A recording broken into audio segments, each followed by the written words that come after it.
1/3/2024 నుండి 15/3/2024 వరకు పుట్టినటువంటి వారందరికీ కూడా ముందస్తుగా జన్మదిన శుభాకాంక్షలు. గతంలో వివాహం చేసుకున్న వారికి వివాహ వార్షికోత్సవ శుభాకాంక్షలు. ద్వాదశ రాశుల్లో గ్రహ గమనాల్ని ఒకసారి వీక్షింపచేద్దాం. ధనుసు రాశి వారు మహాశివరాత్రి సందర్భంగా ఆదివారం అమావాస్య శుభముహూర్త సందర్భంగా ఎలాంటి విధి విధానాలు పాటించాలో ఈ వీడియోలో సవివరంగా సంపూర్ణంగా తెలుసుకుందాం. ధనుసు రాశిలో ఏ నక్షత్రాలు వస్తాయనగా మూలా నక్షత్రంలోని 4 పాదాలు, పూర్వాషాఢ నక్షత్రంలోని 4 పాదాలు, ఉత్తరాషాఢ నక్షత్రంలోని 1 పాదం కలిపితే ధనుసు రాశి. చాలామందికి పుట్టినటువంటి కాల సమయంలో డేటా బర్త్లు లేనటువంటి ఏకైక కారణం చేత పేరు యొక్క మొదటి అక్షరాన్ని అనుసరిస్తూ రాశిని తెలుసుకునే ప్రయత్నం చేయాలి.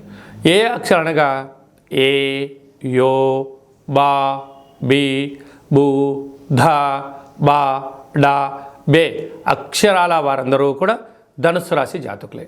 ధనుసు రాశి యొక్క అధిపతి దేవగురు బృహస్పతి. వీరికి మకర రాశిలో ధనవాకు కుటుంబ స్థానంలో బుధుడు మరియు శుక్ర సంచార స్థితి, ఒకవైపు కుజదోషము, తృతీయంలో రవి బుధ శని సంచార స్థితి, 18 సంవత్సరాల తర్వాత కళయిక, అలాగనే అర్ధాష్టమ రాహు, పంచమ స్థానంలో గురువు, రాజ్యస్థానంలో కేతు సంచారం చేయనప్పుడు మానసికమైన వేదన, ఆందోళన, ఆరోగ్య పరిస్థితి, నరాల బలహీనత, ఎముకలు, మోకాళ్ళు, మోచేతుల్లో నరాల బలహీనత, తిండిపైన శ్రద్ధ లేకపోవడం, ఆరోగ్యాన్ని ఎక్కువగా కేర్గా తీసుకోవాలని ఎంత ఉండినను వాతావరణం అనుకూలించకపోవడం, సమయానికి ఆఫీస్ వర్క్ అనే ఒత్తిడి కారణం వలన మానసికమైన వ్యధకు గురి అవ్వడం వలన దీర్ఘకాలికమైన వ్యాధులైనటువంటి పెరాలసిస్ కానీ, షుగర్ కానీ, థైరాయిడ్ కానీ, అంతర్గతమైన రక్తహీనతతో కూడుకున్నటువంటి అంటే కాల్షియం డెఫిషియన్సీ వచ్చేటువంటి వ్యాధులు వచ్చేటువంటి అవకాశాలు చాలా అధికంగా ఉన్నాయి.